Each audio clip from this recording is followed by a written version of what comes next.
তাওহীদি মুসলিম মিল্লাত এ পর্যায়ে ইসলামী সংগীত পরিবেশনা করবেন জাগ্রত কবি আল্লামা মুহিব খান। জাগ্রত কবি আল্লামা মুহিব খান সাহিত্যিক, দার্শনিক ও আল কোরআনের প্রথম কাব্যানুবাদ। আমি হযরতকে ইসলামী সংগীত পরিবেশনা করার জন্য মাহফিল জামিয়া কমিটির পক্ষ থেকে সবিনয় অনুরোধ জানাচ্ছি। আসসালামু আলাইকুম ওয়া রাহমাতুল্লাহি ওয়া বারাকাতুহু।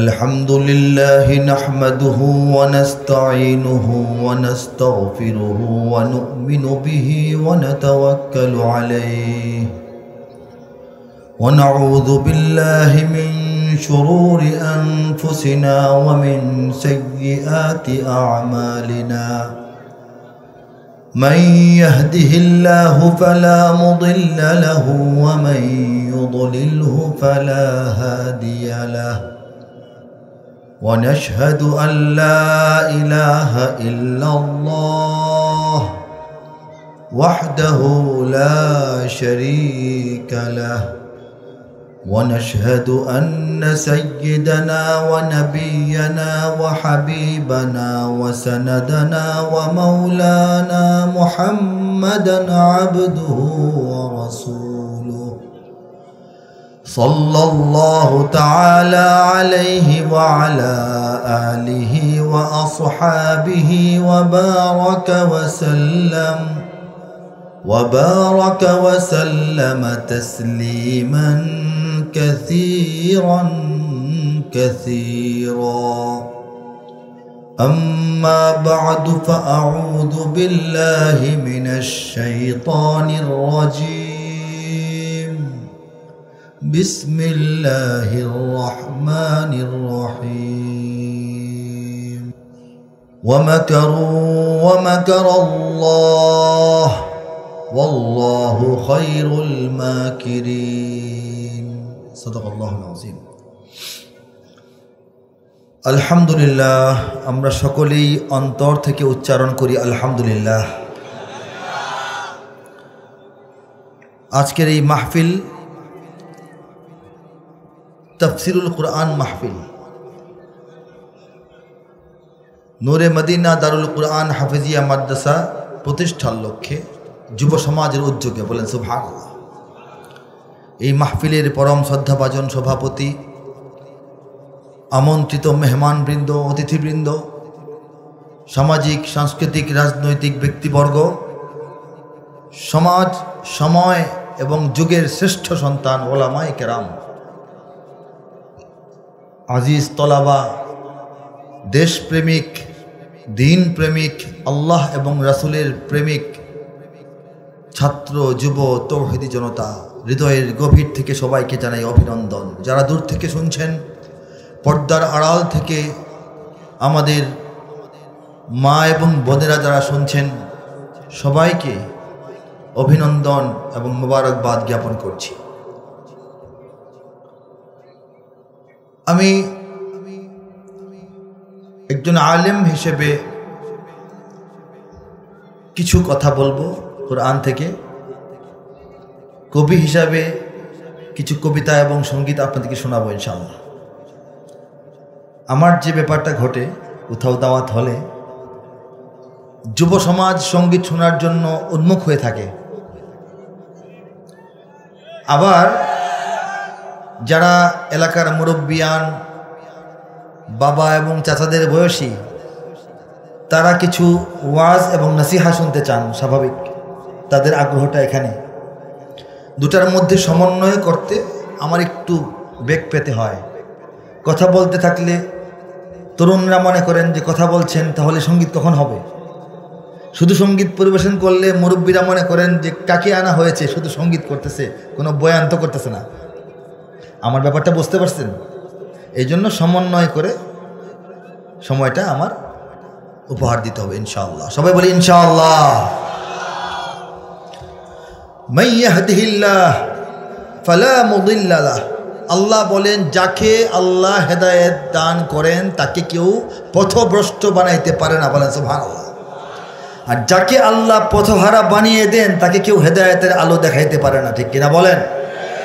এর ভুরি ভুরি প্রমাণ আমাদের বিগত ইতিহাস জুড়ে ছড়িয়ে আছে।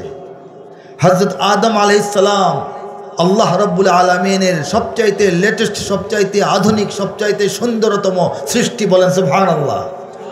এমন সুন্দর, এমন আধুনিক এই সৃষ্টির কারিশমা দেখে ফেরেশতারা অবাক। আল্লাহ বললেন, তোমরা যে অবাক হয়েছ, এই যে আমার বিস্ময়কর এক সৃষ্টি মানব, এই মানবকে তোমরা সিজদা করো।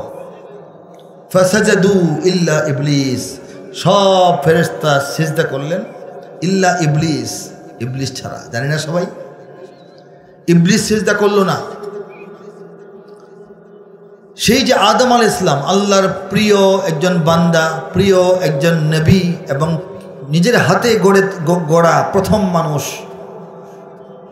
আমরা তো একটা প্রসেসিংয়ের মাধ্যমে জন্মগ্রহণ করি, আল্লাহর দেওয়া প্রসেস। কিন্তু আদম আলাইহিস সালাম জন্মগ্রহণ করছেন কিভাবে? পিতামাতা থেকে, সরাসরি আল্লাহর হাতে, বলেন সুবহানাল্লাহ। সেই আদম আলাইহিস সালামের প্রথম যে দুই সন্তান হাবিল এবং কাবিল, এই দুই সন্তানের মধ্যে এক সন্তান তো হেদায়েতের আলো পায় নাই, ঠিক কিনা বলেন? গল্প বলার দরকার নেই, আপনারা জানেন। ডাইরেক্ট দুনিয়াতে প্রথম মানুষ, প্রথম নবী আল্লাহর, এত কাছাকাছি, আল্লাহর কাছাকাছি না, তার সন্তান একজন নাফরমান হয়ে গেছে। হেদায়েত কি সহজ না কঠিন বলেন? হযরত নূহ আলাইহিস সালাম ৯৫০ বছর দাওয়াত দেওয়ার পরও মাত্র অল্প কিছু মানুষ মুসলমান হয়েছে। তারা ঝড় তুফান বন্যার দিন রাসূলের সঙ্গে নৌকায় ওঠার সুযোগ পেয়েছে, কিন্তু নবী নূহ আলাইহিস সালামের আপন সন্তান একটা সন্তান তো নৌকায় ওঠার যোগ্য হতে পারলো না, ঠিক কিনা বলেন? একজন নবী ৯৫০ বছর আল্লাহর খেদমত, আল্লাহর দিনের খেদমত করেছেন, দিনের দাওয়াত দিয়েছেন, মানুষের মধ্যে দিয়েছেন, কিন্তু ওনার আপন সন্তান পথভ্রষ্ট হয়ে গেল, ঠিক কিনা বলেন? হিদায়াত খুব সহজ না কঠিন বলেন? হযরত লূত আলাইহিস সালাম, তার স্ত্রী, তার সহধর্মিনী, তার জীবন সঙ্গিনী একসাথে থেকে খেয়ে ঘুমিয়ে ঈমান থেকে দূরে কাফের অবস্থায় অন্যান্য কাফেরদের সঙ্গে আল্লাহর গজবে আযাবে নিপতিত হয়ে হযরত লূত আলাইহিস সালামের স্ত্রী ধ্বংস হয়ে গিয়েছিল। তো স্বামী নবী হইলে স্ত্রী ইমানদার হবে এর কোনো নিশ্চয়তা আছে?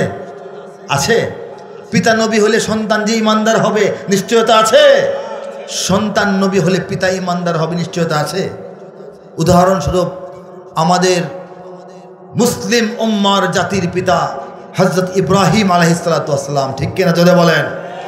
মিল্লাত আবিকুম ইব্রাহিম হুয়া সাম্মাকুমুল মুসলিমিন। আল্লাহ বলেন, তোমাদের চিন্তা, চেতনা, নীতি, আদর্শ, অনুভূতি, উপলব্ধি, বিশ্বাসের পিতা হচ্ছে তোমাদের ইব্রাহিম। অথচ আমাদের সকলের পিতা যিনি ইব্রাহিম, তার পিতার কি অবস্থা? মূর্তি বানাতেন, মূর্তি পূজা করতেন। হ্যাঁ, নমরুদের মন্ত্রী পরিষদের মধ্যে তিনিও একজন, সভাসদদের একজন। তার ভাগ্যে তো ইমান নসিব হইল না। ইমানটা খুব সহজ না কঠিন বলেন? আমাদের নবী, শেষ নবী, আখেরি নবী, আফতাবে মদিনা, মেহতাবে মদিনা, সরওয়ারে কায়নাত, তাজদারে মদিনা মুহাম্মদুর রাসূলুল্লাহ সাল্লাল্লাহু আলাইহি ওয়াসাল্লাম জন্মের আগে পিতাকে হারালেন, জন্মের পরে মাকে হারালেন, একটু বয়স হওয়ার পর শিশু অবস্থায় দাদাকে হারালেন। চাচার বাড়িতে লালিত পালিত হলেন, চাচা লালন পালন করলেন, আদরে, সোহাগে, যত্নে, কদরে কোনো কম নাই। রাসূলকে শৈশবকালে কোলে নিলেন, বাজারে নিয়ে বেড়াইলেন, সামদেশ ঘুরাই আনলেন, ব্যবসাপাতি শিখালেন, বিয়ে শাদী করালেন। কাফেরদের অত্যাচার থেকে নবীকে রক্ষা করার চেষ্টা করলেন এবং করলেন। এই যে হযরত আমাদের নবীজির চাচা, মানুষ তো ভালো ছিলেন, সততায়, স্বচ্ছতায়, জ্ঞানে, গরিমায়, মাতবরিতে, বিচার কার্যে, আভিজাত্যে কোনো দিক থেকে তার মধ্যে কোনো দোষ ত্রুটি নাই। এই জন্যই তিনি মক্কার গভর্নর ছিলেন, মক্কার নেতা ছিলেন। এই দেশটাকে আল্লাহ এত ভালোবাসেন, এত মায়া করেন, এত দয়া করেছেন যে এই দেশটা ইমানের ফুল ফসলে ভরপুর হয়ে গেছে, ঠিক কিনা? এদেশে আল্লাহ আকবরের সুরে সূর্য ওঠে, এদেশে আল্লাহ আকবরের সুরে সূর্য ডোবে, এদেশে আল্লাহ আকবরের সুরে সূর্য ওঠে, এদেশে আল্লাহ আকবরের সুরে সূর্য ডোবে। এদেশের মাল্লা মাঝি কিষান মজুর সবার ঠোঁটে শোনো রে লা ইলাহা ইল্লাল্লাহর জিকির ওঠে। এদেশের মাল্লা মাঝি কিষান মজুর সবার ঠোঁটে শোনো রে লা ইলাহা ইল্লাল্লাহর জিকির ওঠে। ইমানের তপ্ত আগুন জ্বলছে সবার বুকে বুকে, ইমানের তপ্ত আগুন জ্বলছে সবার বুকে বুকে, সে আগুন দেশ হতে দেশ দেশান্তরেও জ্বলতে হবে। এদেশে আল্লাহ আকবরের সুরে সূর্য ওঠে, এদেশে আল্লাহ আকবরের সুরে সূর্য ডোবে। ঠিক কিনা বলেন? এদেশের পথে ঘাটে, এদেশের বাজার হাটে, এদেশের এদেশের এদেশের এদেশের এদেশের গঞ্জে গ্রামে খোদার নামের তসবিহাতে কত পীর আউলিয়াদের অশ্রু ঝরে গভীর রাতে। যে দেশের সন্তানেরা মক্তবে যায় কোরআন বুকে, যে দেশের সন্তানেরা মক্তবে যায় কোরআন বুকে, সে দেশে আল কোরআনের শাসন কায়েম করতে হবে। এদেশে আল্লাহ আকবরের সুরে সূর্য ওঠে, এদেশে আল্লাহ আকবরের সুরে সূর্য ডোবে। এদেশে আল্লাহ আকবরের সুরে সূর্য ওঠে, ঠিক কিনা বলেন? এদেশে প্রতিদিন সূর্য অস্তমিত হয় মাগরিবের আজানের ধ্বনিতে, ঠিক কিনা বলেন? ইমানের তপ্ত আগুন জ্বলছে সবার বুকে বুকে, ঠিক কিনা বলেন? কার কার বুকে সে আগুন আছে একটু দাঁড়িয়ে তাকবীর দিয়ে গোটা দুনিয়াকে আমরা দেখিয়ে দেব, প্রমাণ করে দেব ইনশাআল্লাহ।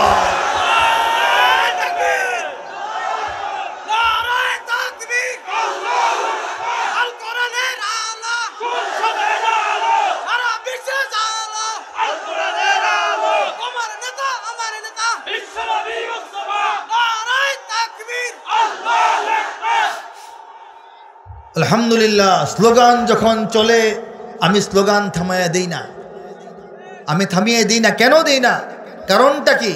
এত মাহফিল, এত ওয়াজ, এত তাফসির, এত জুমার খুতবা বয়ান, এত সফর, এত ওলামা, এত মাদ্রাসা, এত দাওয়াত তাবলীগের কাজ, উদ্দেশ্য একটাই, এদেশের প্রত্যেকটা মানুষের জবান থেকে দল মত শ্রেণী পেশা বয়স নির্বিশেষে প্রত্যেকটা নাগরিকের অন্তর থেকে জবান খুলে আল্লাহু আকবরের আওয়াজ উচ্চারিত করা, ঠিক কিনা বলেন? যখন সেই উদ্দেশ্য বাস্তবায়িত হয়, একটা ময়দানে যখন নারায়ে তাকবীর আল্লাহু আকবরের আওয়াজ বুলন্দ হয়, তোমার নেতা আমার নেতা বিশ্বনবী মুস্তাফা এই স্বীকৃতি যখন উচ্চারিত হয়, তখন এটাই তো আমার উদ্দেশ্য, চলুক না কিছুক্ষণ, ঠিক কিনা বলে? এদেশের জলে স্থলে, এদেশের ফুল ফসলে, এদেশের এদেশের এদেশের এদেশের এদেশের সবুজ মাটি সবুজ ঘাসে সবুজ বনে, মদিনার সবুজ মিনার ঝলসে ওঠে দুই নয়নে। এদেশের শিকড় তো নয় দিল্লিতে বা ওয়াশিংটনে, এদেশের শিকড় তো নয় দিল্লিতে বা ওয়াশিংটনে, এদেশের শিকড় জানি ছড়িয়ে আছে দূর আরবে। এদেশে আল্লাহু আকবরের সুরে সূর্য ওঠে, এদেশে আল্লাহু আকবরের সুরে সূর্য ডোবে। এদেশে আল্লাহু আকবরের সুরে সূর্য ওঠে, এদেশে আল্লাহু আকবরের সুরে সূর্য ডোবে। ঠিক কিনা বলেন? এদেশের শিকড় তো নয় দিল্লিতে বা ওয়াশিংটনে, এদেশের শিকড় যে দিল্লিতে নয়, দিল্লিকে আমরা এই কথাটা ইদানিং কিছুদিন আগে বুঝাই দিতে সক্ষম হয়েছি, ঠিক না? এদেশের শিকড় যে ওয়াশিংটনেও নয়, ওয়াশিংটনকে যদি এটা বুঝাইতে হয়, আরও কিছু মেহনত যদি করতে হয়, সেই মেহনতটা করার জন্য কারা কারা তৈরি আছেন? লিল্লাহি তাকবীর, লিল্লাহি তাকবীর। দিল্লি কয়েক কদম পিছনে হটে গেছে, সেই কয়েক কদম দখল করার জন্য ওয়াশিংটন সামনে আসার চেষ্টা করতেছে। টের পান কিনা? বন্ধুত্বের সীমানা পর্যন্ত আমরা গ্রহণ করব, পাশে দাঁড়ানোর সীমানা পর্যন্ত গ্রহণ করব। আমাদের রাজনৈতিক স্থিতিশীলতা, ভালো একটা নির্বাচন, আমাদের অর্থনৈতিক পুনর্গঠন এবং এইসব প্রয়োজনে বিদেশের সাহায্য আমরা নিতেই পারি, কিন্তু সেই সাহায্যের মাত্রা বন্ধুত্ব পার হয়ে যদি প্রভুত্বের সীমানায় ঢুকতে চায়, যদি আবার নতুন প্রভুগিরি দেখাইতে চায়, তাহলে তাদেরকে একটু বুঝাইয়া দেওয়ার জন্য আমাদের আরেকটু মেহনত করতে হবে, ঠিক কিনা? ইঞ্চি ইঞ্চি মাটি সোনার চাইতে খাটি, নগদ রক্ত দিয়ে কেনা। শত্রু বাহানাদার একটি কণাও তার কেড়ে নিতে কেউ পারবে না। রঙের তুলিতে আঁকা সবুজের ছায়া ঢাকা সুজলা সুফলা পরিপাটি। লক্ষ শহীদ গাজী রেখেছে জীবন বাজি, করেছে স্বাধীন এই মাটি। বাংলাদেশ আমার তোমার, বাংলাদেশ সবার প্রাণ। ধন্য ধন্য আমি সবার চাইতে দামি বাংলা মাটির সন্তান। বাংলাদেশ আমার, বাংলাদেশ তোমার, বাংলাদেশ খোদার দান। সোনার জন্মভূমি তোমার জন্যে আমি জীবন দিয়েছি কোরবান। কারা তৈরি আছেন? জীবন কোরবান করি নাই, মাত্র কয়েকদিন আগে করি নাই কিনা বলেন? চারিদিকে দুশ্মন আছে না নাই? চারিদিকে দুশ্মন, ভেঙো না মন, সাহস জমিয়ে রাখো বুকে। ঈমান জিন্দা করে জিহাদের হুঙ্কারে পরাজিত করো শত্রুকে। চারিদিকে গদ্দার ভিনদেশি তাবেদার, সজাগ দৃষ্টি রাখো সবে। সকল মির্জাফর বিদেশি গোলাম চর, রুখতে তাদের আজ হবে। বাংলাদেশ আমার তোমার, বাংলাদেশ অম্লান। বুকের রক্ত ঢেলে রেখেছি সবাই মিলে মাতৃভাষার সম্মান। বাংলাদেশ আমার, বাংলাদেশ তোমার, বাংলাদেশ চিরমহান। এ মাটির বুক হতে বাজবে সারা জগতে বিশ্ব মানবতার গান। অনেক দামের দেশ নাকি সস্তা দেশ? অনেক দামের দেশ, রক্ত ঘামের দেশ, মায়ার বাঁধন বড় বেশি। হিন্দু মুসলমান বৌদ্ধ বা খ্রিস্টান, পাহাড়ি বাঙালি এক দেশে। কেন তবে সংঘাত, কেন কিসের বিবাদ? ভাই ভাই রাখো হাত হাতে। সমরে বক্ষপাতী হয়েছি শ্রেষ্ঠ জাতি, নজির দেখাও দুনিয়াতে। বাংলাদেশ আমার তোমার, বাংলাদেশ সবার প্রাণ। ধন্য ধন্য আমি সবার চাইতে দামি বাংলা মাটির সন্তান। বাংলাদেশ আমার, বাংলাদেশ তোমার, বাংলাদেশ খোদার দান। সোনার জন্মভূমি তোমার জন্যে আমি জীবন দিয়েছি কোরবান। তৈরি আছি না ইনশাল্লাহ? আছি না নাই বলেন? বাংলাদেশটার বৈশিষ্ট্য আলাদা, আমি বোঝাই। দেখেন গোটা দুনিয়ার মুসলমানরা কিন্তু আল্লাহর উদ্দেশ্যে ইবাদত করে না? কম করে বেশি করে, কম বেশি করে কিনা বলেন? বাংলাদেশ আল্লাহর ইবাদত যার যেমন সাধ্য, যার যেমন তৌফিক করেই। এর বাইরে আল্লাহ এবং রাসূলের প্রতি, মক্কা এবং মদিনার প্রতি এক্সট্রা অর্ডিনারি আলাদা একটা আদব, একটা লেহাজ, একটা মোহাব্বত, একটা এই আদর সোহাগের সম্পর্ক বাংলাদেশের মুসলমানদের অন্তরে আছে কিনা বলেন? দেখেন উদাহরণ দিই, আজান হইলে মাথায় কাপড় দিতে হবে এরকম কোনো ইসলামের আইন নাই, কোথাও নাই। কিন্তু বাংলাদেশের নারীরা আজান হইলে মাথায় কাপড় দেন, বলেন সুবহানাল্লাহ। আল্লাহ কি এতে বেজান না খুশি? এরকম কাবা ঘরের দিকে পা দিয়ে বসা ইসলামে কোনো নিষিদ্ধ নাই। কাবা ঘরের দিকে বাথরুম দেওয়া যায় না, টয়লেট কাবা ঘরের দিকে দেওয়া যাবে না, ওদিকে ফিরেও দেওয়া যাবে না, ওদিকে পিছন করেও দেওয়া যাবে না। ইস্তেঞ্জা বসার সময় সাবধান, উত্তর দক্ষিণ বসতে হবে। কিন্তু কাবা ঘরের দিকে পা গেলে গুনাহ হয় এরকম আসলে বিধান নাই, এটা জানাই গেলাম। কাবা ঘরে যারা গেছেন উমরা এবং ইয়েতে হজে, দেখবেন অনেক অনেক ইয়েরা হাজি সাবরা ওদিকে পা দিয়ে বসে বসে কোরআন শরীফ তেলাওয়াত করে, কাবা ঘরের দিকে তাকায় থাকে, চোখ দিয়ে পানি পড়তেছে, কিন্তু লোকটার পা কোন দিকে? কাবা ঘরের দিকেই। নিষেধ নাই বলে এটা করে, নিষেধ নাই, কিন্তু বাংলাদেশের মুসলমানরা কাবার দিকে পা দিয়ে বসে না। আওয়াজ দিয়ে বলেন ঠিক কিনা? ঘরে ঘুমানোর বিছানা কাবার দিকে পা দিয়ে ফালায় না, ঠিক কিনা বলেন? এতে কি আল্লাহ খুব রাগ না খুশি? এই যে আদব, এই যে লেহাজ, এই যে মোহব্বত, আমরা প্রত্যেকটা বাঙালি মুসলমান, আমরা আমাদের পিতা মাতা, ভাই বোন, পাড়া প্রতিবেশী, বন্ধু বান্ধব, নিজের মান সম্মান ধন সম্পদের চাইতে কোটি কোটি গুণ বেশি আল্লাহর নবীকে ভালোবাসি, ঠিক কিনা বলেন? আমরা তো সেই মুসলমান, আল্লাহর রসুলের শানে আঘাত লাগার পর, নাস্তিক্যবাদের বিরুদ্ধে যখন আহ্বান আসলো, বিগত স্বৈরাচার এবং অত্যাচারীরা যখন সব ধরনের যোগাযোগ ব্যবস্থা বন্ধ করে দিল, ট্রাক বন্ধ, বাস বন্ধ, ট্রেন বন্ধ, নৌকা বন্ধ, সব বন্ধ, এরপরেও রাতের অন্ধকার ভেদ করে বাংলাদেশের অজপাড়াগা থেকে 10, 20, 30 লক্ষ মুসলমান ঢাকা শহরে, রাজধানী ঢাকার শাপলা চত্বরে গিয়ে আমরা হাজির হয়েছিলাম। আমরা তো সেই সব মুসলমান, ঠিক কিনা বলেন? এটা এই দেশ, সেই জমিন, যেই জমিনে মানুষের হৃদয় গলে যায় কোরআনের তেলাওয়াত শুনে, মানুষের হৃদয় গলে যায় নাতে রাসূল শুনে, ঠিক কিনা বলেন?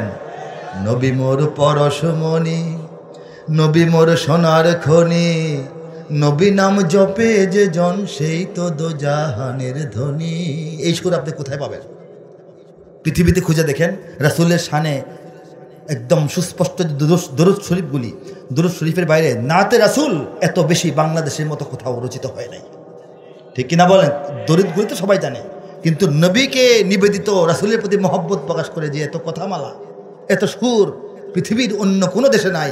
থাকলে আমাকে জানাবেন, আমি জানি নাই। মুহাম্মাদের নাম জপেছিলি বুলবুলি তুই আগে, এই সুর কোথায় পাবেন বলেন? কোথাও পাবেন না। বক্ষে আমার কাবার ছবি, চোখে মুহাম্মদ রাসূল, বক্ষে আমার কাবার ছবি, এই সুর আপনি পৃথিবীর কোথাও পাবেন না, ঠিক কিনা? মনে বড় আশা ছিল যাব মদিনায়, এই ধরনের কথা আপনি পৃথিবীতে কম কবিদেরকে পাবেন, বাংলাদেশের কবিরা লিখেছেন, ঠিক কিনা বলেন? এই যে বাংলাদেশের রাসূলের সাথে আল্লাহ এবং আল্লাহ রাসূলের জমিনের সাথে এই যে বাংলাদেশের মানুষের অন্তরের মহব্বত, এই মহব্বতের কারণে আল্লাহ রাব্বুল আলামিনেরও আমাদের প্রতি এত মহব্বত, ঠিক কিনা? প্রমাণ কি? আমি তেলাওয়াত করেছিলাম, ওয়ামাকারু ওয়ামাকারাল্লাহ। আল্লাহ বলেন আমার দুশ্মনরা, আমার নবীর দুশ্মনরা, আমার দ্বীনের দুশ্মনরা, আমার কোরআনের দুশ্মনরা, আমার খাঁটি নেক বান্দাদের দুশ্মনরা, তারা সব সময় ষড়যন্ত্র চক্রান্ত করতেই থাকে। এটা হলো ওয়ামাকারু। ওয়ামাকার আল্লাহ কি? আল্লাহ বলেন আর তোমাদের আল্লাহ তার কৌশল এবং পরিকল্পনা ঠিক করে রাখেন, বলেন সুবহানাল্লাহ। তারা ষড়যন্ত্র করে, আল্লাহ কি করেন? কৌশল এবং পরিকল্পনা করেন। বাংলাদেশ কি তাদের ষড়যন্ত্রে নষ্ট হয়ে যাবে, না আল্লাহর পরিকল্পনায় ইসলামী হুকুমতের দিকে যাবে? বলেন। আল্লাহর পরিকল্পনা বাস্তবায়িত হবে ইনশাআল্লাহ, ইনশাআল্লাহ। জোরে বলেন ইনশাআল্লাহ।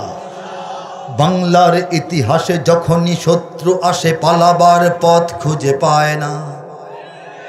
আওয়াজ দেন, ঠিক কিনা বলেন? বাংলার ইতিহাসে যখনই শত্রু আসে পালাবার পথ খুঁজে পায় না। ইংরেজ বেনিয়ারা এখানে খেয়েছে, তারা পালিয়ে গিয়েছে, পাক হয় না। বাংলার ইতিহাসে যখনই শত্রু আসে পালাবার পথ খুঁজে পায় না। ইংরেজ বেনিয়ারা এখানে খেয়েছে, তারা পালিয়ে গিয়েছে, পাক হয় না। বুঝে নিক আমেরিকা, বুঝে নিক ইন্ডিয়া, বুঝে নিক রাশিয়া ও চায়না। বুঝে নিক আমেরিকা, বুঝে নিক ইন্ডিয়া, বুঝে নিক রাশিয়া ও চায়না। মুমিনের এই মাটি, ইমানের এই ঘাটি কিছুতেই কেড়ে নেওয়া যায় না। মুমিনের এই মাটি, ইমানের এই ঘাটি কিছুতেই কেড়ে নেওয়া যায় না, যায় না, না, না। মুমিনের এই মাটি, ইমানের এই ঘাটি কিছুতেই কেড়ে নেওয়া যায় না। সাহাবায়ে কেরামের আগমনে এই দেশ হাজারো বছর আগে ধন্য। ওলিদের মেহনতে গড়ে ওঠা এ জমিন কোটি কোটি মুমিনের জন্য, কোটি কোটি মুমিনের জন্য, কোটি কোটি মুমিনের জন্য। এ মাটির ভাজে ভাজে শহীদের খুন আছে, এ জমিন কখনো শুকায় না। এ মাটির ভাজে ভাজে শহীদের খুন আছে, এ জমিন কখনো শুকায় না, এ জমিন কখনো শুকায় না।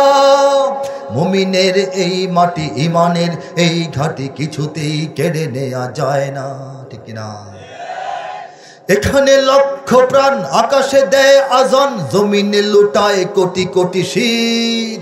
এখানে হাওয়ার আগে হাজারো কণ্ঠে জাগে, দিকে দিকে নারায়ে তাকবীর, দিকে দিকে নারায়ে তাকবীর। এখানে লক্ষ লক্ষ মসজিদে লক্ষ লক্ষ মুয়াজ্জিনের কণ্ঠে একযোগে আকাশে বাতাসে, বাংলার আকাশে বাতাসে আজান ধ্বনি ছড়িয়ে যায়, ঠিক কিনা বল? সেই আজান ধ্বনি যখন কানে আসে তখন এদেশের কোটি কোটি কোটি মুসলমান, এদেশের কোটি কোটি মানুষের শির, আপনি মাথা বলেন, মস্তিষ্ক বলেন, কপাল বলেন, যাই বলেন, তাদের কপালগুলি আল্লাহর সামনে এই বাংলার জমিনের ধুলাবালি মাটির মধ্যে লুটিয়ে পড়ে, ঠিক কিনা বলেন?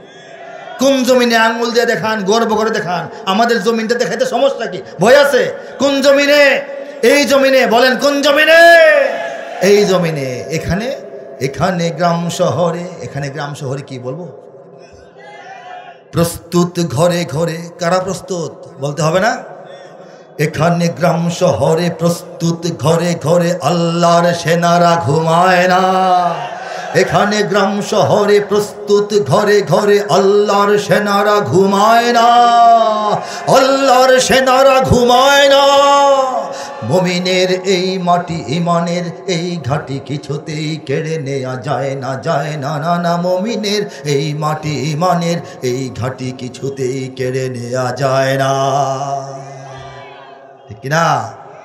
এই যে মুমিনের এই মাটি, ইমানের এই ঘাটি কিছুতেই কেড়ে নেওয়া যাবে না, এই কথাটা যখন আমরা বড় বড় পৃথিবীর আধিপত্যবাদী শক্তিগুলোকে, সাম্রাজ্যবাদী শক্তিগুলোকে, ইসলাম বিরোধী শক্তিগুলোকে যখন এই কথাটা বুঝাইয়া দিতে পারবো, কমপ্লিটলি বোঝাতে পারবো যে এখানে আশা করে লাভ নাই, এখানে আয়সা লাভ নাই, এটা আল্লাহর নজরদারিতে আছে, এটা মুমিনের জমিন, এই কথাটা যেদিন বুঝাতে পারবো তখন সেদিন নতুন একটা পতাকা আমরা উড়াতে পারবো ইনশাআল্লাহ। সেই পতাকায় লেখা থাকবে কালিমাতুত তাইয়্যিবা, লা ইলাহা ইল্লাল্লাহু মুহাম্মাদুর রাসূলুল্লাহ। পৃথিবীর কোনো কোনো এলাকায় আছে, একদম যে নাই তা কিন্তু নয়। অনেক এলাকায় সাদা কাপড়ের উপর কালো দিয়ে লেখা আছে, অনেক এলাকায় কালো কাপড়ের উপর সাদা দিয়ে লেখা আছে, মধ্যপ্রাচ্যে সবুজ কাপড়ের উপর সাদা দিয়ে লেখা আছে। বাংলাদেশে না হয় আমাদের যুবকেরা সবুজ কাপড়ের উপর লাল দিয়া লিখে দিবে, ঠিক না? কারণ বাংলাদেশের চূড়ান্ত ঠিকানা, সর্বোত্তম আশ্রয় হচ্ছে ইসলাম, এর কোনো বিকল্প নাই। একটা মাছ যেমন পানির মধ্যে সুন্দর থাকে, ভালো থাকে, খুশি থাকে, স্বাচ্ছন্দ্যে থাকে, হায়াত লাভ করে, সুস্থ থাকে, ইসলামের গভীরে বাংলাদেশে সুন্দর থাকবে, স্বচ্ছ থাকবে, উচ্ছল থাকবে এবং এটা উৎকর্ষ সাধন করবে এবং হায়াত লাভ করবে। একটা মাছকে পানি থেকে বের করে ডাঙায় ছেড়ে দিলে যেমন ছটফট করতে করতে মরে যায়, তারপর শুকিয়ে যায়, তারপর চিলকাউয়া খাইয়া ফেলে, বাংলাদেশকে যদি ইসলাম থেকে বের করে আলাদা করেন, ইসলাম আর বাংলাদেশকে যদি পৃথক করে ফেলেন, তাহলে বাংলাদেশ ছটফট করতে করতে মরে যাবে, তারপর শুকিয়ে যাবে, তারপর এটা শুটকি হয়ে যাবে। তখন চিল শকুন কাক এটাকে ভাগ ভাগ করে খেয়ে ফেলবে।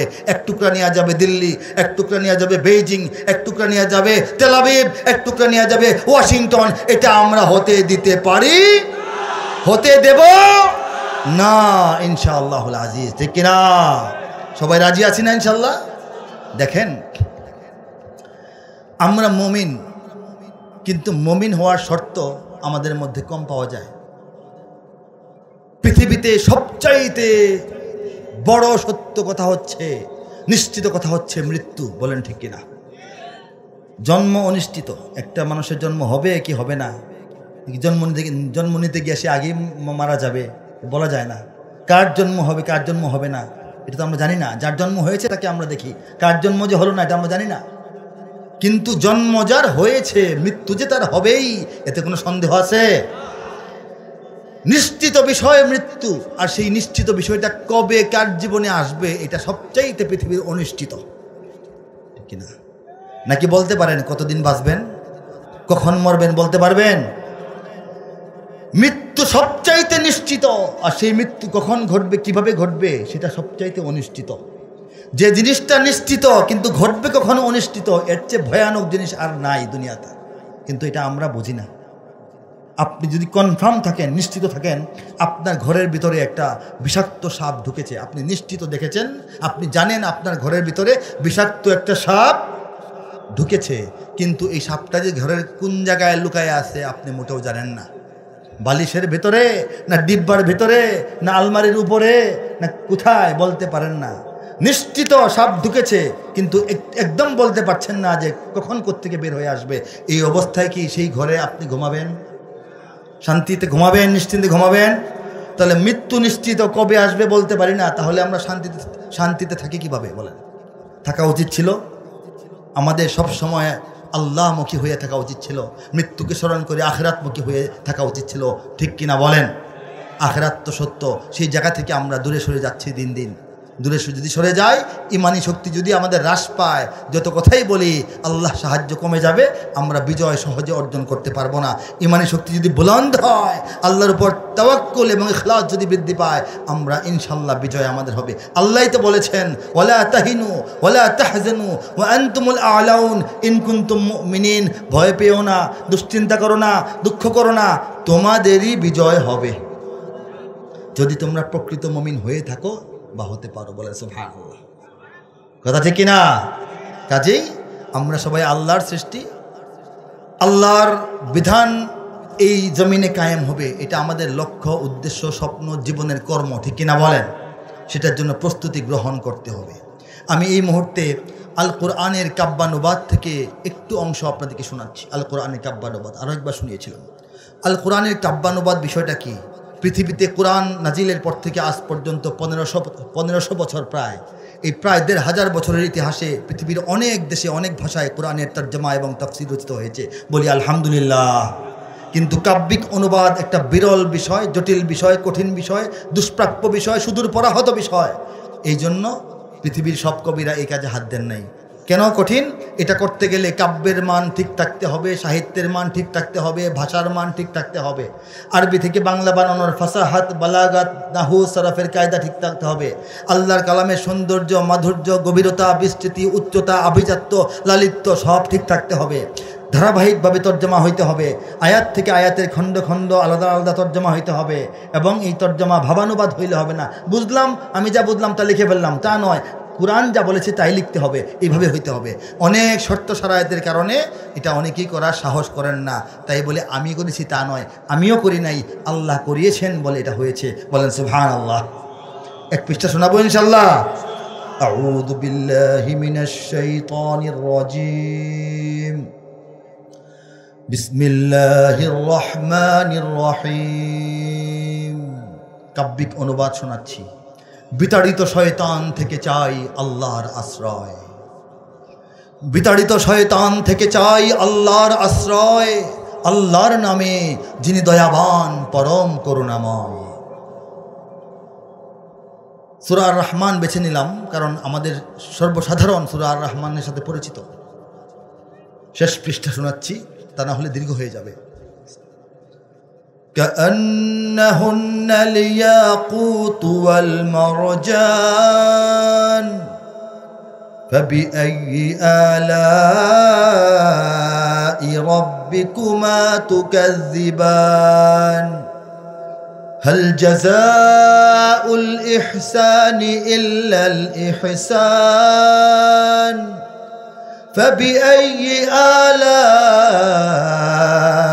ربكما تكذبان ومن دونهما جنتان فبأي آلاء ربكما تكذبان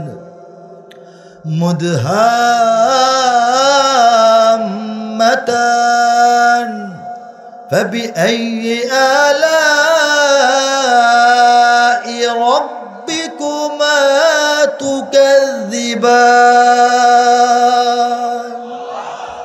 তেলাওয়াত এ পর্যন্তই, সংক্ষেপ করছি, তরজমায় চলে যাচ্ছি। ওলামায়ে কেরাম কান পেতে শুনবেন। ইয়াকুত ওয়াল মারজান অর্থ হচ্ছে পদ্মরাগ এবং প্রবাল। পদ্মরাগ ও প্রবালের মতো উহারা দীপ্যমান, তবে তোমাদের প্রতিপালকের মানিবে না কোন দান। উত্তম কাজে উত্তম ছাড়া কিবা হবে প্রতিদান, তবে তোমাদের প্রতিপালকের মানিবে না কোন দান। ফাবি আইয়ি আলাই রাব্বিকুমা তুকাজ্জিবান, তবে তবুও তথাপি তদুপরি এত সত্ত্বেও ইহা সত্ত্বেও তারপরও তোমরা তোমাদের রবের কোন দানকে অস্বীকার করবে, ঠিক কিনা বলেন? এ দুটি ছাড়াও সেখানে রয়েছে আরো দুটি উদ্যান, তবে তোমাদের প্রতিপালকের মানিবে না কোন দান। উদ্যান দুটি কৃষ্ণাভ ঘন সবুজ দৃশ্যমান, তবে তোমাদের প্রতিপালকের মানিবে না কোন দান। দুটি উদ্যানে রবে চঞ্চলা ঝর্ণা প্রবহমান, তবে তোমাদের প্রতিপালকের মানিবে না কোন দান। তাতে ফলমূল খেজুর আনার থাকিবে বিদ্যমান, তবে তোমাদের প্রতিপালকের মানিবে না কোন দান। ফিহিমা ফাকিহাতুন ওয়া নাখলুন ওয়া রুম্মান। কমও বলি নাই, বেশিও বলি নাই, সঠিক বলার চেষ্টা করতেছি। ওলামায়ে কেরাম বুঝতে পারছেন, ঠিক কিনা বলেন? সুশীলা রূপসী রমণী কুলের সেখানে অবস্থান, তবে তোমাদের প্রতিপালকের মানিবে না কোন দান। আর সে হরেরা স্বর্গ তাঁবুতে রবে অপেক্ষমান, তবে তোমাদের প্রতিপালকের মানিবে না কোন দান। তাহাদের আগে না ছুঁয়েছে জিন, না ছুঁয়েছে ইনসান, লাম ইয়াতমিসহুন্না ইনসুন ক্বাবলাহুম ওয়ালা জান। বলেন সুবহানাল্লাহ। আল্লাহ বলতেছেন, হে আমার জান্নাতি এই মুমিন বান্দারা, তোমাদের জন্য যে হুর পরীদেরকে আমি নিযুক্ত রেখেছি, তাদেরকে তোমাদের আগে কোনো জিন বা কোনো ইনসান তাদের সাক্ষাৎ পায় নাই, ঠিক না? স্পর্শ করতে পারে নাই, কাছে পায় নাই। সবুজ ও সুন্দর গালিচায় বসিবে দিয়ে হেলান, তবে তোমাদের প্রতিপালকের মানিবে না কোন দান। সর্বশেষ আয়াত, তাবারাকাসমু রাব্বিকা যিল জালালি ওয়াল ইকরাম। কাব্যিক অনুবাদ, যেটা আল্লাহ দয়া করে, মায়া করে, ফয়সালা করে, সাহায্য করে লেখাইছেন, সেটা এরকম, কত সুমহান হে নবী তোমার রবের নামের শান। কত সুমহান হে নবী তোমার রবের নামের শান। মহান অনুভব গৌরবময় তিনি মহামহিয়ান। তাবারাকাসমু রাব্বিকা যিল জালালি ওয়াল ইকরাম। 114টা সূরা, 6000-এর অধিক ছোট বড়, জটিল কঠিন সহজ সরল সব ধরনের আয়াতের তর্জমা এই তালে, এই মিলে, এই কাব্যিক সৌন্দর্যে শেষ করিয়েছেন। এই তৌফিকটা এই নগণ্য বান্দাকে দিয়েছেন, নগণ্য বান্দার হাতে এই কাজটা পৃথিবীর ইতিহাসে তিনি করিয়েছেন মাত্র 240 দিনের মেহনতে। আল্লাহ পাক কবুল করুন। প্রত্যেক পৃষ্ঠায় এক পাশে কোরআনের আয়াত, বরাবর এর এইরকম কাব্যিক অনুবাদ, একটা খণ্ডে সমস্তটা কোরআন আছে। আসলে যখন ঢাকা থেকে উত্তরাঞ্চলে আসি, তখন তো নিজের গাড়িটা নিয়ে আসতে পারি না, লম্বা রাস্তা, বিমানে এসে তারপর এখান থেকে আসা, এই জন্য বেশি করে সঙ্গে আনতে পারি না। গাড়ি আসলে পিছনে অনেকগুলি নিয়ে আসা যায়, এই জন্য আমি সবার কাছে পৌঁছাইতে পারি না। আপনারা ঢাকা থেকে সংগ্রহ করবেন, রাহনুমা প্রকাশনী। আর আজকে যাদের সামর্থ্য আছে, ইচ্ছা আছে, মাত্র 5-6টা কপি মনে হয় মঞ্চে আছে অথবা গাড়িতে, আপনারা সংগ্রহ করে নিতে পারেন। এটা প্রকাশক আমাকে দিয়ে দিয়েছেন জাস্ট আপনাদের সঙ্গে পরিচয় করিয়ে দেওয়ার জন্য। আমার লেখা 20-25টা গ্রন্থ আছে, ওই সব গ্রন্থ নিয়ে আমি ঘুরিও না, মানুষকে দেখাইও না, কেনার জন্য বলিও না। কিন্তু কাব্যানুবাদ একটা বিরল জিনিস, আল্লাহর দান, এটা কোরআনের একটা মজেজা, আমার কোনো কৃতিত্ব নয়। এই জন্য অন্তত পরিচয়টা হোক, এই জন্য নিয়ে আসছি। বলেন সুবহানাল্লাহ। আল্লাহ পাক মুমিনদের জন্য কবুল করুন। আল্লাহ পাক কোরআন থেকে যারা দূরে সরে থাকেন তাদের হেদায়েতের জন্য সামান্য ওয়াসিলা হিসেবে কবুল করুন, আমিন। আমি আর কি বলবো, সঙ্গীতে যাব না আলোচনায়? আপনারা বলেন, সঙ্গীত না কিছু আলোচনা? সঙ্গীতের এ পাল্লা ভারী নাকি? আচ্ছা ঠিক আছে, আস্তে আস্তে যাচ্ছি ইনশাল্লাহ। এই যে বললাম এত কথা, দেখেন, ওয়ামাকারু ওয়ামাকার আল্লাহ ওয়াল্লাহু খায়রুল মাকিরিন। আল্লাহ বলেন যে তারা ষড়যন্ত্র করে, আমিও কৌশল করি, আমি সবচেয়ে বড় পরিকল্পনাকারী কৌশলবিদ। বলেন সুবহানাল্লাহ। দেখেন আল্লাহর কৌশলটা দেখেন, কত চক্রান্ত, কত ষড়যন্ত্র, কত হিসাব নিকাশ, কত সেটিং, কত ফিটিং বাংলাদেশে হইল, আর আল্লাহর পরিকল্পনা যেটা ছিল সেটাই হয়ে গেল, ঠিক না? এটা বাস্তব, এটা বুঝতে হবে। এই বাংলাদেশে আল্লাহর হাতে। কার হাতে? আল্লাহর হাতে। এই বাংলাদেশের জন্ম হয় একটা মানব শিশুর জন্মের মতো। 9 মাস 10 মাস মায়ের গর্ভে থেকে যেমন একটা শিশুর জন্ম হয়, 9 মাসের লাগাতার মুক্তিযুদ্ধের চরম প্রসব বেদনায় গোটা জাতিকে অস্থির করার পর বাংলাদেশ নামক শিশু রাষ্ট্রের জন্ম হয়ে যায়। সেই শিশু রাষ্ট্র কোন পথে আগাবে, বড় হইয়া কি হবে, বাচ্চাকে নিয়ে চিন্তা করি না আমরা? এই বাংলাদেশকে নিয়েও সারা দুনিয়া চিন্তা করেছে।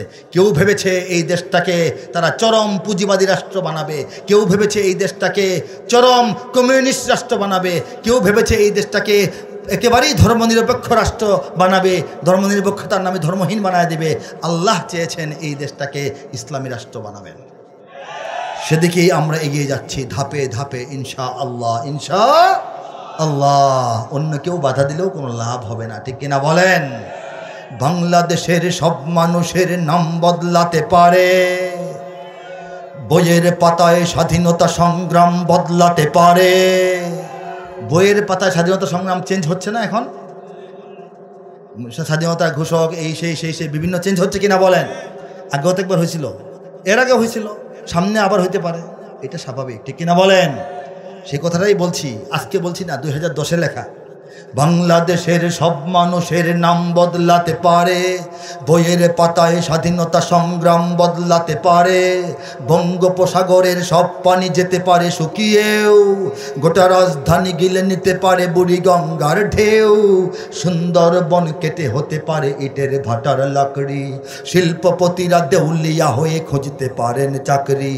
চোর গুন্ডারা পেয়ে যেতে পারে মন্ত্রীর মর্যাদা, আইনের ফাঁকে কালো টাকা সব হয়ে যেতে পারে সাদা। অনেকেই বলে এই দেশ নাকি হুজুগে জাতির দেশ, দফায় দফায় বদলায় এর রং ঢং পরিবেশ। তাই বলে ইসলাম তো এদেশে হুজুগে হবে না শেষ, হুজুগে হবে না শেষ। ইসলাম এ মাটির পরতে পরতে জনপদে ঘরে ঘরে, ইসলাম এ জাতির 90% মানুষের অন্তরে। ইসলাম নিয়ে কেউ ছিনিমিনি খেলে এমন শক্তি নেই, আর কিছু থাক না থাক এদেশে ইসলাম থাকবে। সব কিছু বদলে যাক এদেশে ইসলাম থাকবে, ইসলাম থাকবে। আমি আপনি ইসলামের সঙ্গে থাকি বা না থাকি এটা আমার আপনার কপাল, ইসলাম তার জায়গায় থাকবে, ঠিক কিনা? ইসলামের সঙ্গে থাকলে খুশনসিব, সঙ্গে না থাকলে বদনসিব। লাভ লোকসান আমাদের মধ্যে হিসাব হবে, ইসলামে কোনো লোকসানের দিক নাই। ইসলাম খালি লাভের দিকে আছে। বলেন, পৃথিবীতে ইসলাম আসার পর থেকে আজ পর্যন্ত পৃথিবীর কোনো ভূখণ্ডে কোনো জায়গায় ইসলাম এক কদম পেছায় নাই। মুসলমানরা পিছিয়েছে, মার খেয়েছে, পরাধীন হয়েছে। মুসলমানের বিপদ আপদ আর ইসলামের বিপদ আপদ এক জিনিস না, ঠিক কিনা? মুসলমানরা নিজের চরিত্র দোষে মার খায়, বিদেশের গোলামি করতে করতে মার খায়, অনেক সময় আল্লাহ মোহব্বত করে কিছু পরীক্ষাও দেন, সেটা ভিন্ন কথা। কিন্তু ইসলাম কিন্তু এগিয়ে যাচ্ছে, ইনশাল্লাহ এগিয়ে যাবে। ইউরোপে এগিয়ে যাচ্ছে, আমেরিকা এগিয়ে যাচ্ছে, মধ্যপ্রাচ্যে অন্যরকম ইসলামের আবহাওয়া শুরু হয়েছে। বৈপ্লবিক ইসলাম, এই রাজতন্ত্রের ইসলাম আর থাকবে না। এবং আমাদের এই দক্ষিণ পূর্ব এশিয়া সহ গোটা এশিয়াতে ইসলাম তিলে তিলে ক্রমে ক্রমে এগিয়ে যাচ্ছে। বলেন সুবহানাল্লাহ। আল্লাহ রাব্বুল আলামিন যত সৃষ্টি পৃথিবীতে করেছেন, যত সৃষ্টি মোটা দাগে 3 প্রকার। কয় প্রকার? সংক্ষেপে বলতেছি, কয় প্রকার মনে রাখবেন। একটা সৃষ্টি হচ্ছে আল্লাহর ক্ষণস্থায়ী সৃষ্টি, আওয়াজ করতে হবে, কি সৃষ্টি? আরেকটা সৃষ্টি দীর্ঘস্থায়ী, কি সৃষ্টি? আরেকটা হচ্ছে চিরস্থায়ী। বলেন সুবহানাল্লাহ। ক্ষণস্থায়ী সৃষ্টি হচ্ছে লতা পাতা, ফুল ফসল, গাছপালা, দুনিয়াতে যা দেখেন, সাধারণ প্রাণীগুলো, সমস্ত মানুষ ছাড়া সমস্ত প্রাণী, এরা ক্ষণস্থায়ী সৃষ্টি। জন্মগ্রহণ করে কিছুদিন পরে মরে যায়, মরার পরে একেবারে মাটি, তাদের কোনো আর কিছু নাই, ঠিক কিনা বলেন? ফুল সকালে ফুটে বিকালে শুকিয়ে ঝরে যায়। এইগুলি সব আল্লাহর ক্ষণস্থায়ী সৃষ্টি। যত ক্ষণস্থায়ী সৃষ্টি আছে এইগুলি সৃষ্টি করার জন্য আল্লাহ পাক রব্বুল আলামিন জাস্ট একটা হুকুম দিয়েছেন, কুন ফায়াকুন, বলেছেন হও, এমনিই হয়ে গেছে। প্রথম পর্ব গেল। দ্বিতীয় প্রকার হলো দীর্ঘস্থায়ী সৃষ্টি। দীর্ঘস্থায়ী সৃষ্টিগুলি সৃষ্টির জন্য আল্লাহ পাক 6 দিন সময় নিয়েছেন। কয় দিন? খালি কুন ফায়াকুন দিয়া নয়, 6 দিন সময় নিয়েছেন, যেটাকে সিত্তাতি আইয়াম বলা হয়েছে কোরআনে। এই দীর্ঘস্থায়ী সৃষ্টি হলো আমাদের আকাশগুলি, আমাদের জমিনগুলি, আমাদের পাহাড় পর্বত, আমাদের বিশাল বিশাল সমুদ্রগুলি। বলেন সুবহানাল্লাহ। এগুলি কি একবার সৃষ্টি হয়েছিল, এখন নাই, এরকম হয়ে গেছে নাকি আছে? কিয়ামতের সিংহা বাজার পরে এগুলি ধ্বংস হবে, এর আগে ধ্বংস মানুষের পক্ষে সম্ভব না করে ফেলা, এবং হবেও না। এই জন্য এগুলি কি দীর্ঘস্থায়ী সৃষ্টি। এই দীর্ঘস্থায়ী সৃষ্টিগুলি তৈরি করার জন্য আল্লাহ পাক 6 দিন সময় নিয়েছেন। ব্যাখ্যায় গেলে তো লম্বা বয়ান, 3 ঘন্টা এখানে যাবে, ব্যাখ্যায় যাব না, আরও সঙ্গীতে যাব, সঙ্গীত দিয়ে শেষ করব। মাঝখানে বলতেছি মা বোনরা আছেন, তারা একটু বয়ানও শুনতে আসছেন। দীর্ঘস্থায়ী সৃষ্টিটা হচ্ছে আসমান জমিন, এইগুলো। বলেন সুবহানাল্লাহ। তাহলে চিরস্থায়ী সৃষ্টি কোনটা? আরেকটা প্রকার চিরস্থায়ী সৃষ্টি হচ্ছে মানুষ। বলেন সুবহানাল্লাহ। কিভাবে? মানুষের কি মৃত্যু নাই নাকি চিরস্থায়ী না, মরে যায়? মরে তো যায়, কিন্তু মানুষের যে মৃত্যু এটা হচ্ছে মৌত কো সমঝা হে গাফিল ইখতিতামে জিন্দগি ইয়ে শামে জিন্দগি হ্যায় সুবহ দাওয়ামে জিন্দগি। কবি বলেন যারা বোকা, যারা অলস, যারা অমনোযোগী, যারা নাকি গাফেল, তারা মৃত্যুটাকে মনে করে জীবন বোধ শেষ। হারা জীবন শেষ নয়, এটা ইহজীবনের মাত্র সন্ধ্যা, পরজীবনের মাত্র সকাল। বলেন সুবহানাল্লাহ। এই যে শীতকাল আসছে, বাড়ির ফ্যানগুলি বন্ধ রাখবেন না, এখন ফালায় দিবেন না বন্ধ রাখবেন? কেন বন্ধ রাখবেন? আবার গরম আসলে সুইচ দিলে এটা চলবে। জাস্ট বিদ্যুৎ থেকে বিচ্ছিন্ন করে এটাকে বন্ধ রাখবেন। অনেকে যত্ন করে এসি এবং ফ্যান পেঁচায় রাখবেন, ঠিক না বলেন?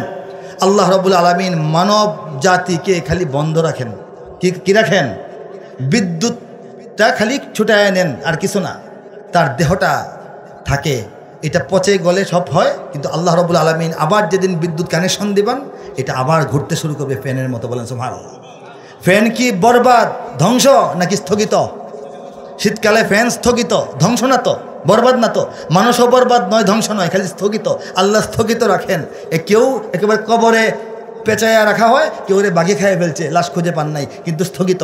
আল্লাহ ডাক দিলেই, সুইচ দিলেই আবার ফ্যানে পাংখার মতো সব মানুষ চলতে থাকবে। বলেন সুবহানাল্লাহ। এবং মানুষ যখন আরেকবার পুনর্জাগরিত হবে তখন বিচার আচার হবে জান্নাত জাহান্নাম খালিদিনা ফিহা আবাদা। যারা জান্নাতে তারাও জান্নাতে, এটার অনন্তকাল, যে কালের শেষ নাই। যারা চূড়ান্ত জাহান্নামী হয়ে যাবে, মাফটা পায়া অনেকেই চলে আসবে জান্নাতে। যারা নাকি চূড়ান্ত জাহান্নামী তাদেরও খালিদিনা ফিহা আবাদা, জীবনে এটার আর শেষ নাই, এটা কোনো অনন্ত জীবন। বলেন সুবহানাল্লাহ। কাজেই মানুষ হচ্ছে চিরস্থায়ী সৃষ্টি। চিরস্থায়ী সৃষ্টিটা তৈরি করতে আরেকটু বেশি সময় নেওয়া কথা না? কথা না? মানুষকে সৃষ্টি করার জন্য আল্লাহ পাক 120 বছর সময় নিয়েছেন। বলেন সুবহানাল্লাহ। ক্ষণস্থায়ী সৃষ্টি, কুন ফায়াকুন, হও বললি হয়ে গেছে। দীর্ঘস্থায়ী আকাশ বাতাস এগুলি সৃষ্টি করতে আল্লাহ পাক 6 দিন সময় নিয়েছেন, কুদ্দুতি 6 দিন। আর মানুষকে সৃষ্টি করতে, শুধু আদম আলাইহিস সালামকে বানাইতে 120 বছর। চিৎকার করে বলেন সুবহানাল্লাহ। সংক্ষেপ করছি, সংক্ষেপ। প্রথম 40 বছর আল্লাহ রাব্বুল আলামিন সারা দুনিয়ার মাটি, দুনিয়ার পিঠ থেকে মাটি সংগ্রহ করে এনেছেন এক জায়গায়।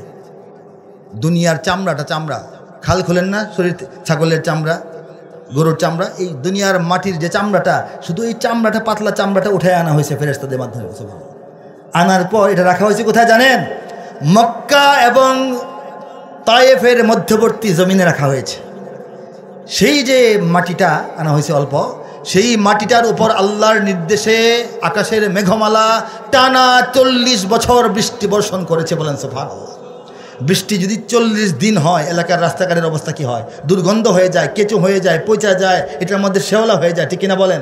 40 বছর বৃষ্টি হওয়ার পর এই মাটির অবস্থা কেমন হয়েছে? দুর্গন্ধময় পচা মাটি হয়ে গেছে। সেই মাটিকে আল্লাহ পাক আবার সূর্যকে বলেছেন, আরও 40 বছর তুমি এখানে কড়া রোদ এবং কড়া তাপ প্রদান করো। বলেন সুবহানাল্লাহ। সেই কড়া তাপ পড়তে পড়তে সলসালিন কাল ফাখার কোরআনে আসছে, ঠনঠনে পোড়ামাটির মতো হয়ে গেল। ঠনঠনে পোড়ামাটি দিয়ে কি একটা মূর্তি বানানো সম্ভব? কাজী আল্লাহ পাক আবার তৃতীয় পর্ব, এই 40 বছর বৃষ্টি, 40 বছর রোদ, 80 বছর হিসাব রাখেন। এরপরে আল্লাহ পৃথিবীর বিভিন্ন সাগর, উপসাগর, মহাসাগর, ঝর্ণা, কূপ, মানে মাটির নিচে কোত্থেকে আল্লাহ জানেন, অনেক রকমের পানি এনে পরিমাণ মতো এইটাকে খামির তৈরি করেছেন। খামির, এই যে রুটি বানানোর কাই বানাইছেন, খামির তৈরি করার পর দেখেন না হোটেলওয়ালারা রাতের বেলা গামছা দিয়া পেঁচায়া তেল মেখে এটাকে রেখে দেয়, তাহলে সকালবেলা রুটিটা সুন্দর হয়। আল্লাহ পাক এই সব কিছু করে তার রহমতের চাদর দিয়া পেঁচায়া এটাকে রেখে দিয়েছেন আরও 40 বছর। কত বছর হইল মোট? 120 বছর। এরপর আদমকে আস্তে আস্তে আস্তে আস্তে আস্তে বানাইলেন। বানানোর পর তার দেহটা গঠিত হইল। দেহটা বসা ছিল, বসা, এই যে হাঁটু, 2 হাঁটু উঠাই আমরা বসি না, এভাবে বসা। আল্লাহ পাক রূহ ফুকলেন। রূহ ফুকলেন কোথায়? মাথায়ও না, বুকেও না, পায়ের বৃদ্ধাঙ্গুলিতে। বলেন সুবহানাল্লাহ। পায়ের বৃদ্ধাঙ্গুল থেকে এটা মাটির মানুষ আস্তে আস্তে চামড়া, ত্বক, গোলাপি রং, নখ, এই যে কি বলে লোম, তারপরে ভিতরে রগ রেশা, রক্তের চলাচল শুরু হলো। আস্তে আস্তে এটা হইতে হইতে হইতে হইতে উপরে আস্তে আস্তে হযরত হাঁটু পর্যন্ত যখন আসলো, তখন হযরত আদম আলাইহিস সালাম উঠে দাঁড়ানোর চেষ্টা করলেন। আল্লাহ বলেছেন, হে মানব মণ্ডলী, তোমরা খুব তাড়াহুড়া করো। এটা আছে আয়াতে। তাড়াহুড়াটা ওই থেকে আসছে। পূর্ণাঙ্গ রূহ আসার পরেই যতটুকু রূহ আসছে অতটুকুই কাজ করতে শুরু করেছে। এভাবে বক্ষদেশ পার হয়ে, গণ্ডদেশ পার হয়ে, চেহারা পার হয়ে, মগজ পার হয়ে তালু পর্যন্ত একদম আমাদের মানব আদম হয়ে গেলেন। বলেন সুবহানাল্লাহ। এই মানব আদমকে নেওয়া হলো জান্নাতে। কোথায় নেওয়া হলো? ওনার নির্মাণ হয়েছেন কোথায়? জমিনে। তায়েফ আর মক্কার মাঝামাঝি নেওয়া হলো জান্নাতে। জান্নাতে এক জায়গায় বসানো হলো। তার পাজরের হাড্ডি থেকে আল্লাহর নির্দেশে বিবি হাওয়া আলাইহিস সালাম জন্ম এই সৃষ্টি হলেন। বলে সুবহানাল্লাহ। বিবি হাওয়াকে তার পাশে বসায় দেওয়া হলো। বাবা আদম তিনি যে স্বাভাবিক আল্লাহ পাক আকর্ষণ দিয়েছেন নারী পুরুষের, তিনি একজন সুন্দর রমণী, পরমা রূপসী সুন্দরী। আমাদের প্রথম আম্মা হযরত হাওয়া আলাইহিস সালাম কত সুন্দরী ছিলেন, এটা কি কল্পনা করা যায়? হ্যাঁ, কেমন হতে পারেন? হযরত আদম আলাইহিস সালাম সেদিকে একটু তাকিয়ে থাকলেন, মুগ্ধ হয়ে তাকিয়ে থাকলেন। একটু ওদিকে এগিয়ে যাওয়ার, একটু স্পর্শ করার চেষ্টা করলেন হাত দিয়ে, যে এটা আবার কি সৃষ্টি? তিনিও তো দুনিয়াতে আর কোনো মানুষ দেখেন নাই, তিনিও তো কোনো নারী দেখেন নাই। আল্লাহ বললেন, একটু আস্তে, নিয়ম আছে, আমার শরিয়া আছে, তোমাদের মধ্যে বিবাহ বন্ধন হবে, তারপর তোমরা একজুটি বেঁধে তোমরা বেরাবে। বলেন সুবহানাল্লাহ। এই আদম এবং হাওয়ার বিয়েটা আল্লাহ রাব্বুল আলামিন নিজে পড়াইছেন। এরপর এই যে কাহিনী কেন বললাম, আমার মা বোনরা আছেন দুনিয়াতে, দেখবেন পুরুষদের চাইতে মা বোনেরা নাজুক, নরম, লজ্জাশীল, ঠিক কিনা? সুন্দর বেশি গঠন। কেন? আদমকে তৈরি করা হয়েছে মাটি দিয়ে দুনিয়ায়, আর হাওয়া আলাইহিস সালামকে তৈরি করা হয়েছে জান্নাতে। বলেন সুবহানাল্লাহ। নাজুকতা ওখান থেকে আসছে, সৌন্দর্য ওখান থেকে আসছে। আর এই কারণেই দুনিয়াতে পুরুষদের জন্য স্বর্ণ ব্যবহার করা হারাম এবং রেশমি কাপড় ব্যবহার করা হারাম, কিন্তু নারীদের জন্য হালাল। কারণ স্বর্ণ এবং রেশমি কাপড় হচ্ছে জান্নাতের পোশাক, জান্নাতের অলংকার। তারা যেহেতু জান্নাত থেকে আসছে, এই জন্য আল্লাহ তাদের জন্য হালাল রেখেছেন। আমরা মাটির মানুষ, পুরুষরা আমাদের জন্য হারাম। বলেন সুবহানাল্লাহ। মিল পাইছেন? আরেকটা বিষয়, এই নারীরা বাঁকা পাজর থেকে তৈরি বলা হয় যে তারা, তাদের বুঝ, তাদের জ্ঞান, তাদের বায়না, তাদের আবদার একটু জটিল হয়। নারীদের মন বোঝা একটু কঠিন হয়। মন যারা ভালো করে বোঝেন তারা বোঝেন নারীদের হা কখন না, তাদের নাটা কখন হা, এটা বুঝতে হবে। সব হা হা নয়, সব না না নয়। আমার দরকার নাই মানে দরকার আছে। হ্যাঁ, আপনার যা ইচ্ছা করেন মানে না, আপনার যা ইচ্ছা করলে আমি খবর আছে, আমি যেটা কই সেটা করতে হইব, ঠিক না? বলেন। নারীর ভাষা, নারীর মন বোঝার দক্ষতা, ক্ষমতা মানুষের তৈরি করতে অনেক দিন সময় লাগে। আল্লাহ রাসূল সাল্লাল্লাহু আলাইহি ওয়াসাল্লাম বলেছেন, নারীকে তোমাদের হৃদয়ের কাছের হাড্ডি থেকে বানানো হয়েছে। হৃদয়ের কাছে না এই হাড্ডিটা? হৃদয় দেখেন না? হৃদয়ের কাছের হাড্ডি থেকে বানানো হয়েছে। কাজেই এই হাড্ডিটা আবার বাঁকা। এটাকে যদি টাইন না সোজা করতে চাও, এটা ভেঙে যেতে পারে, কিন্তু সোজা হবে না। কাজে টানাটানি বেশি করলে ভাঙবে, বেশি টানাটানি করবো না। বরং হৃদয়ের কাছের হাড্ডি থেকে তৈরি করা যে নারীকে তোমাকে আল্লাহ পাক বৈধভাবে দান করেছেন, সেই নারীকে তুমি তোমার হৃদয়ের কাছে যদি রাখো, সে শান্ত থাকবে।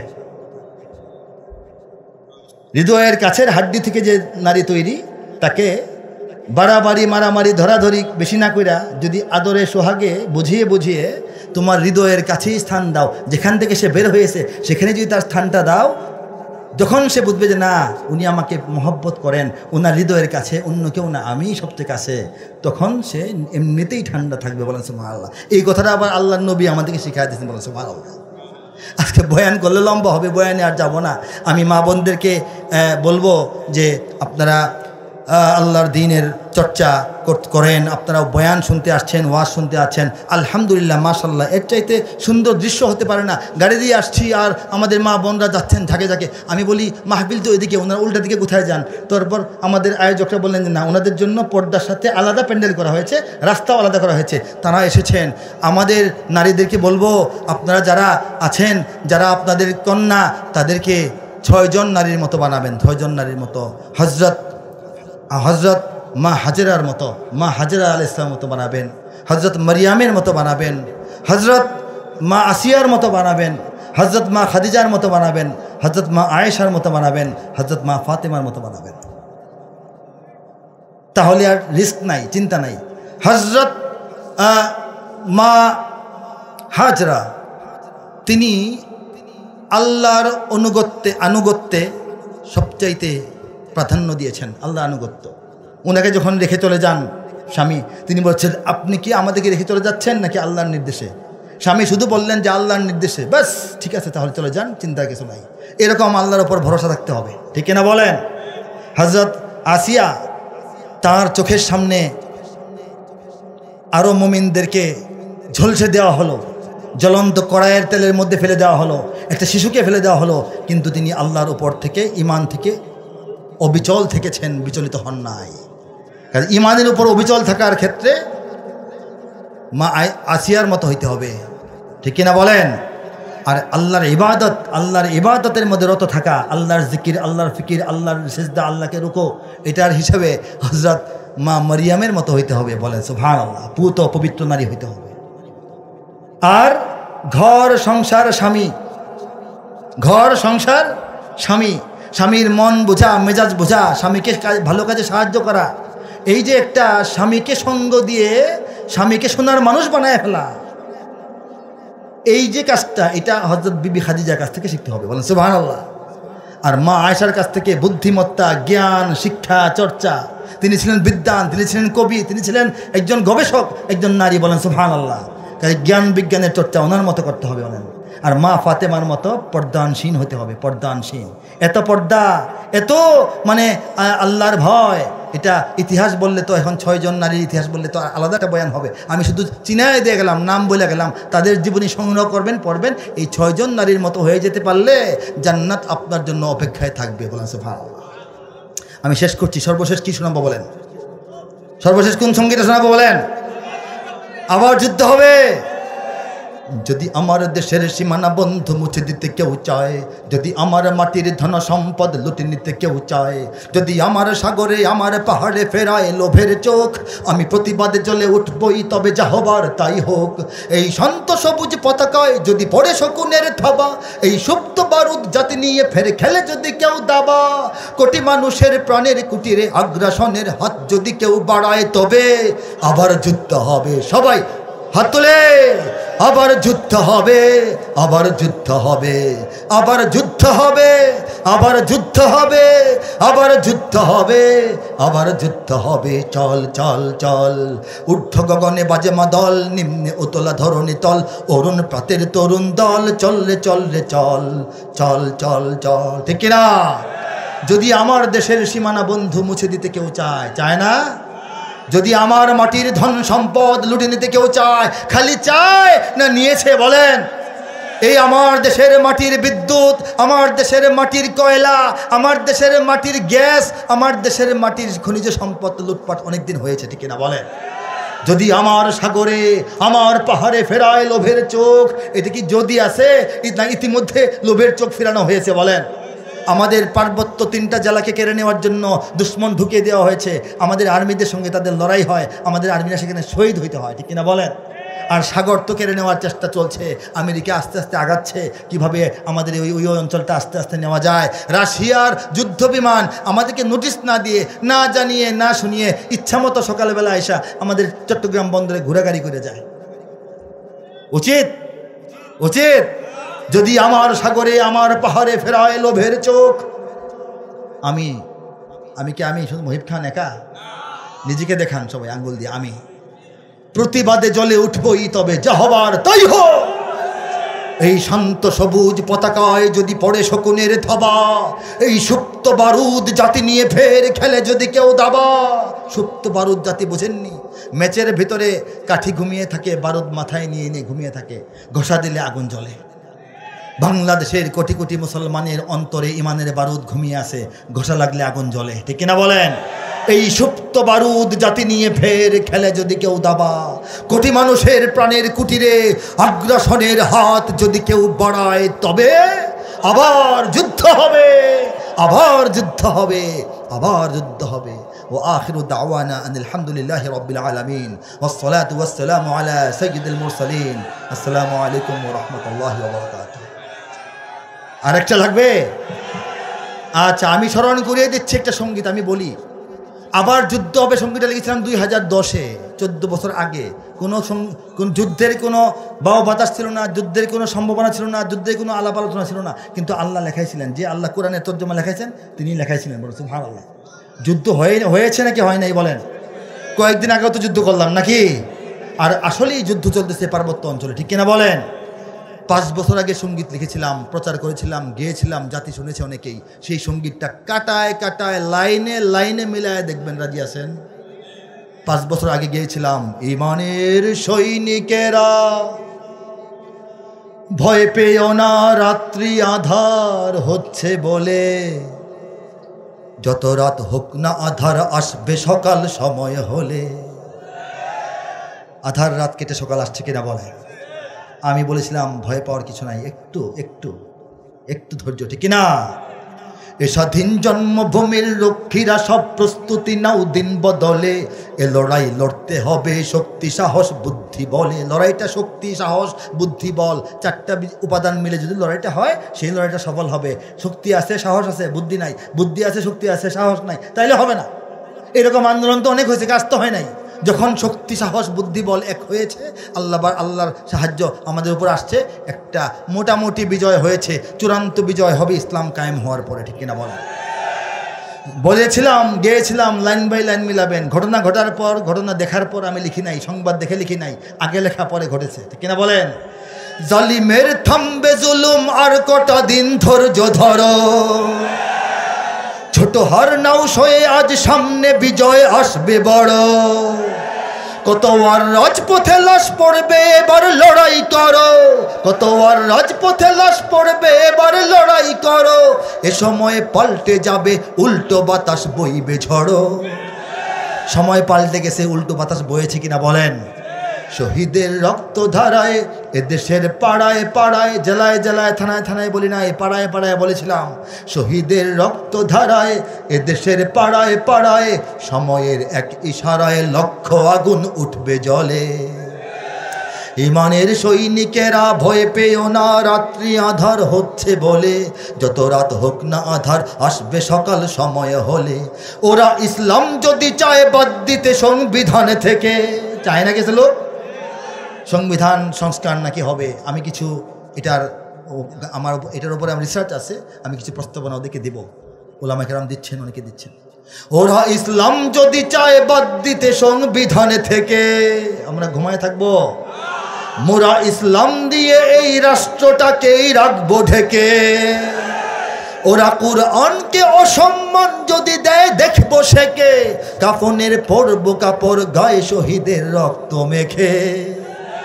শহীদের রক্ত ধারায় মুমিনের এই মাটিতে, ইমানের এই মাটিতে, মুমিনের এই মাটিতে, ইমানের এই ঘাটিতে, মুনাফিক নর্দমাদের পিষব সেদিন পায়ের তলে। তৈরি আছেন? ইমানের সৈনিকেরা ভয় পেও না রাত্রি আধার হচ্ছে বলে, যত রাত হোক না আধার আসবে সকাল সময় হলে। আসসালামু আলাইকুম ওয়া রাহমাতুল্লাহি।